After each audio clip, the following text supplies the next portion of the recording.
Cracking night of football ahead in both title races. We'll talk with Jimmy a little later about that. We're going to start with significant developments at Manchester United today because the club are open talks with Michael Carrick about him continuing as head coach beyond the end of this season. Formal discussions are expected to begin before United's final game against Brighton. What do you think then, Jimmy? Right decision for Carrick to continue next season? I think he's done well when he's come in. He stabilized them. Everybody's happy with him. The players, obviously, it's looking that they really like him. He's brought a different kind of energy to the place. Most importantly, he's won matches, and they're in the Champions League spot. They're playing Champions League next season, where the club belongs. And I think they just want continuity, continuity. Where can he bring them next? He might not make them champion, but he might put them in a better place for the next one in 2 or 3 years. So I think it's normal. I think it's intelligent decision from Man United. They know him. They know how he works, and he knows the club. So I think overall a very wise decision. But if you're going to give it to him next season and the seasons after, you have to support him. You have to help him. You have to stay with him. Because whatever you do, there are going to be difficult times, and then you have to stay with him. You think about this season when he's come in, and you say he's won all those games, but he's only had one game a week to contend with. There's been no European football in midweek. How do you think he'll cope with the increased games next season? Well, that will be the challenge, will it? That's the next step. He didn't have that challenge this year. He's done absolutely magnificent. Top of the Premier League since he turned. Well, here you go. So he couldn't have done any better. He has got somebody with him that knows that kind of way of playing. Every week, 3 matches. Steve Holland has done that for many, many years at Chelsea. So he has that experience in his staff. What will help. So, and he has played it himself when he was a player. So that will help him. Obviously, it is different. But I do think that will be okay for him. He will have to look after players and swap and change here and there. And he will need a better squad in depth. Because you will have to look after your players. They're not going to be able to play every match. So that will bring his challenges, but I think he will be fine with that. He will be fine. There were questions and there were some doubts over whether he's the right man, just as there were questions and doubts when Ruben Amorim came in. He didn't know the league, etc., etc. Would there have been questions asked about anyone who gets the Manchester United job? Does the perfect candidate for United actually even exist? Well, you would ask less questions if it was a Tuchel or one of them other big names, because they have done it year in, year out. They have done that. His pedigree is not that. He hasn't done that. So people are always going to ask and scratch their head, is he the right man? But that's why I'm saying, if you're going to give him the job, you have to stick with him. You have to really support him. The good thing is he knows the club. He knows the club inside and out. He knows what is expected, and he knows that pressure will come with it. But if you're going to go this route, then you know what the problems can be later on, and you have to understand those problems. And that's why I'm saying you have to stick with him. You talk about him being backed. Interesting, because there's definitely support for Carrick within the squad, among the players. We can hear now from Casemiro, who's been speaking about playing for Carrick to Rio Ferdinand? He deserves it. He deserves it. Why? The team plays very good. He will win any games. The team improve day by day, game by game. The team improve. So for me, it's a big problem because, in my opinion, he deserves this opportunity. So it's especially for me because he play in the midfield. He talk with me midfield from midfield is more easy, no. But for me, deserve the opportunity because the team very comfortable. The team play very good. We have big wins, big ones. So for me, deserve this opportunity. Why has he been good? Like, what does he do? What's he like behind the scenes that makes him a good manager that you've enjoyed? For me, he play in this level. Why this? I talk again. Why you know? You know is what the feeling the players, what the Ancelotti is a big manager because he understand. He played. He know. He played. He played. He know. Casemiro appearing there on the Rio Ferdinand Presents. You will see the full interview, if you like, over on YouTube. He says he deserves it.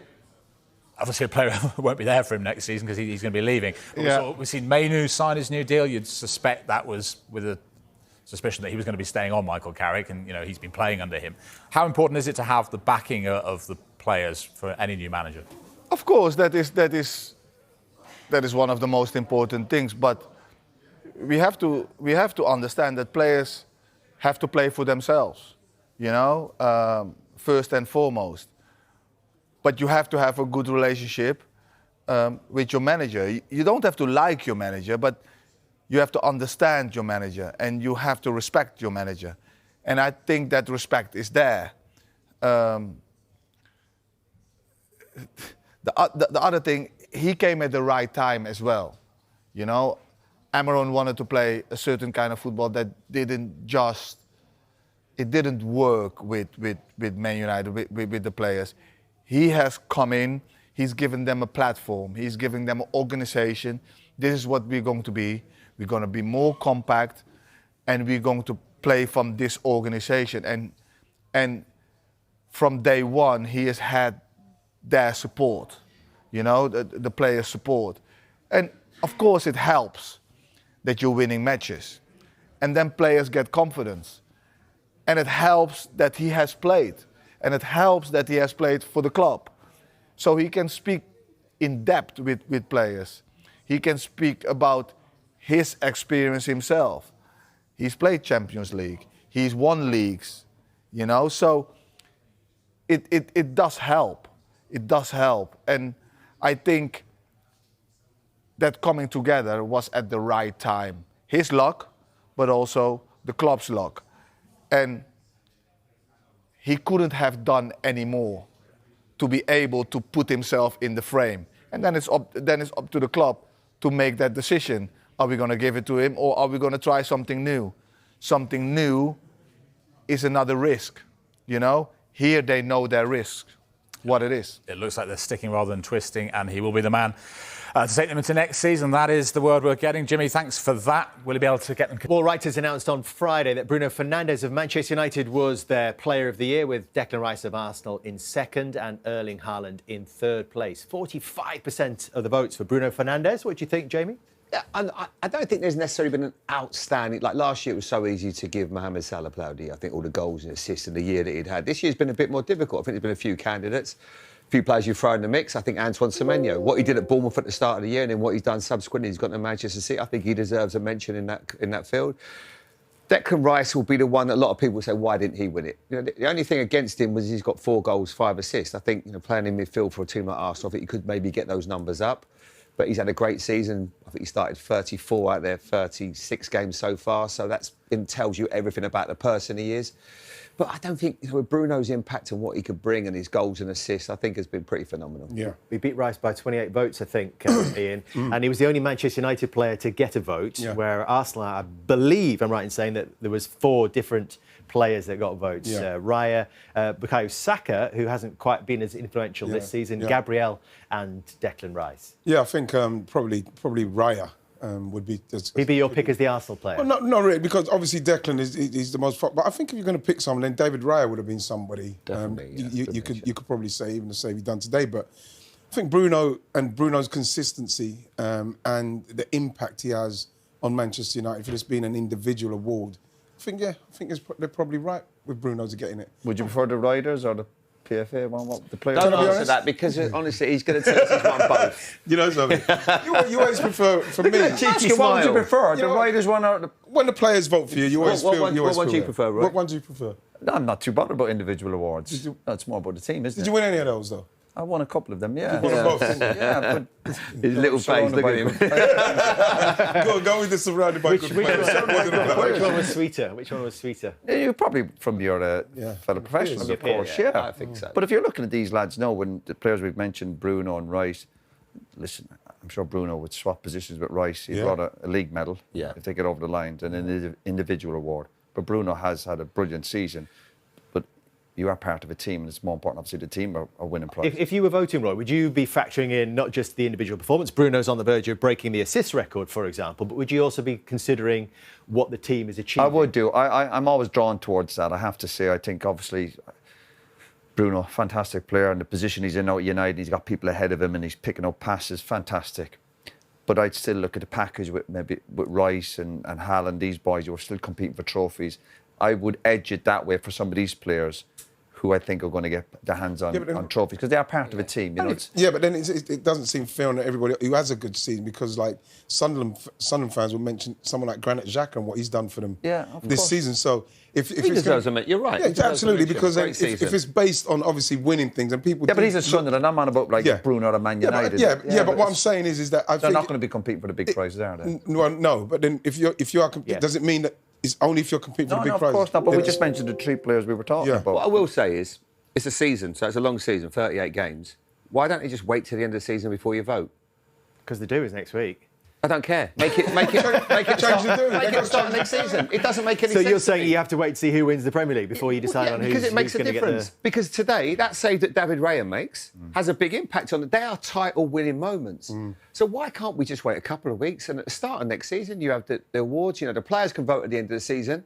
I remember there's been plenty of times when players have won the player. With Players Player of the Year has obviously changed. Players as voters gone until after the season now. The awards ceremony with that is in August. Why we're not finished the season? It makes no sense, and I think that should change, because you're not making it's not a.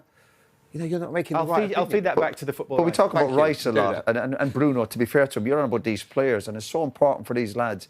They're available for every game. Yeah, that's second. Yeah. You know, such who would be your pick? If I had to pick one, I'd probably edge it for Rice, just over probably Bruno, because of them reasons. Because I think they're in the mix for winning the big prizes, and United aren't, and that does always come into my mindset. But the bigger prize is. Hi there, welcome back. Now, Casemiro has played alongside some of the greats of the modern game in his long career. And while he says Cristiano Ronaldo is the best he's played with, he ranks Gareth Bale as the most complete player. Now, Casemiro has been speaking to Rio Ferdinand Presents. You can watch the full interview on YouTube. His thoughts on Bale to come, but he starts by explaining why he would like Neymar in the Brazil squad at the World Cup. Neymar has been included in Carlo Ancelotti's preliminary squad. My decision, yes. But my decision you need to pick the first is, hey, Neymar, you don't play every game. He play every game. For me, it's not perfect for him. I think he comes and the game no close, the game new and in special assist, special goal is for him. He could change the game. Yeah, change the game. He changed the game, and we don't have this player in this moment. You don't have. So for me, in my opinion, but it's Ancelotti. To speak to Ancelotti, you just speak to the boss. Cristiano, everyone know. We start the season 15 goals.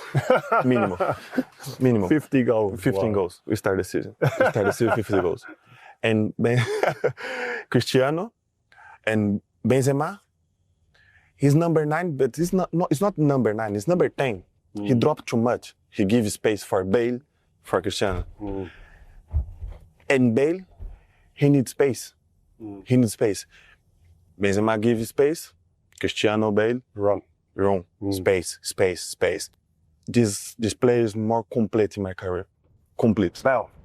Is it the Cristiano is score. Cristiano 15 goals, minimum 15 goals. Yeah.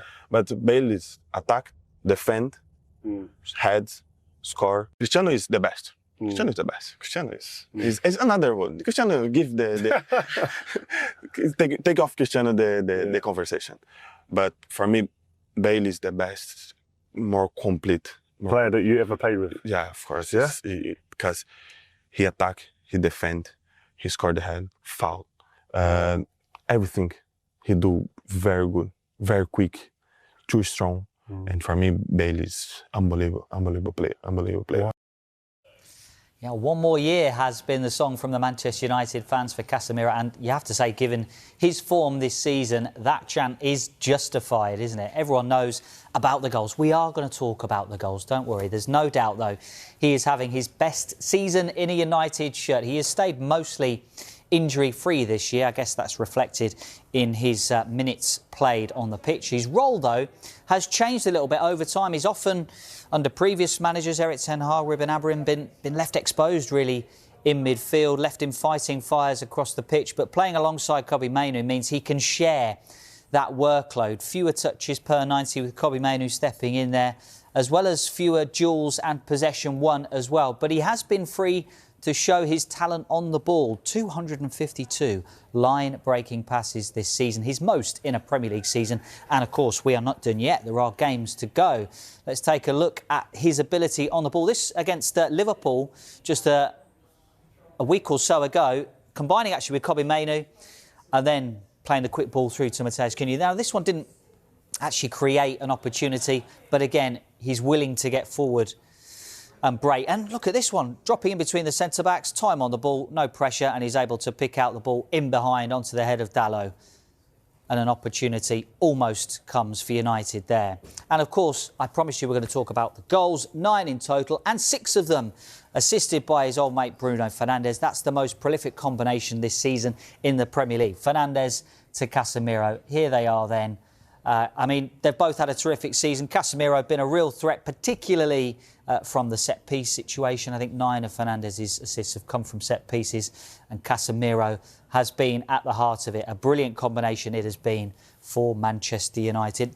And Clinton, I guess, if we'd have asked this question a year ago, how do you replace Casemiro? It's probably an easier answer a year ago than it is now. So how do they replace him? It's difficult. You're going to have to get a midfielder that can get you goals from midfield, and I don't think there's many around at the moment. And the ones they link to, not really goal-scoring midfielders. They've linked to Elliot Anderson. He can get you goals. Adam Wharton's not...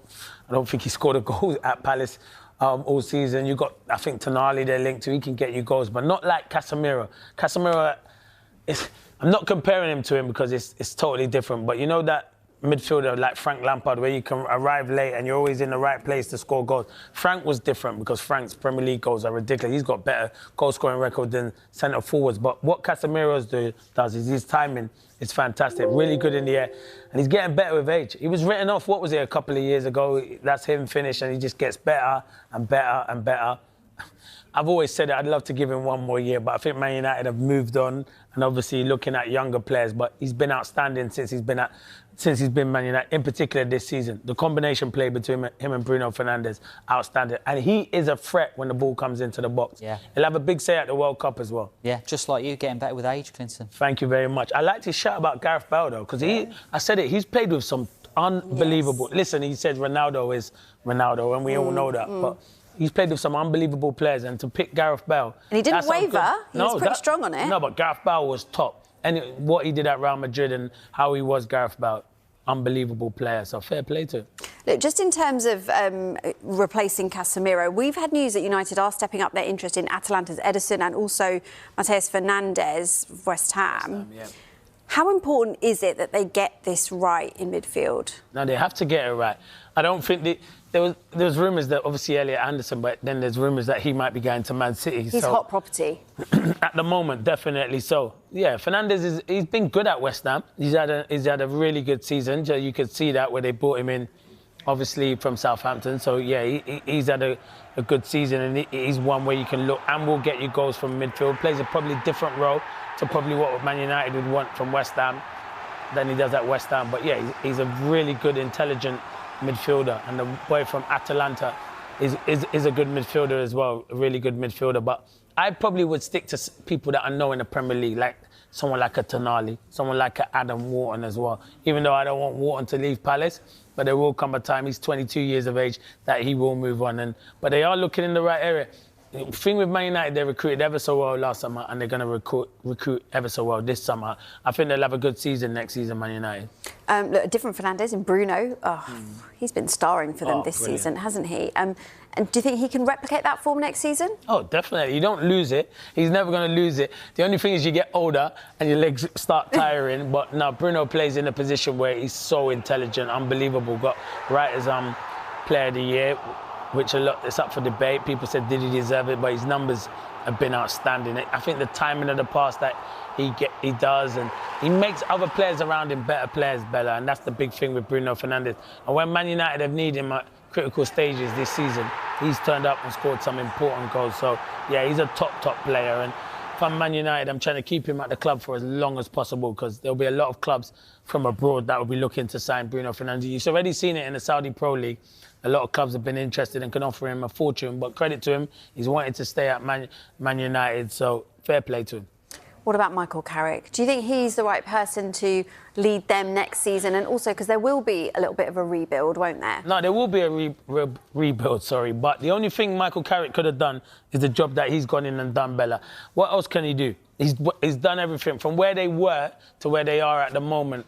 Ruben Amorim must be sitting at home thinking, I've got the same group of players, but I was so stubborn I didn't want to change my formation and play players like Kobbie Mainoo and play players in the right position.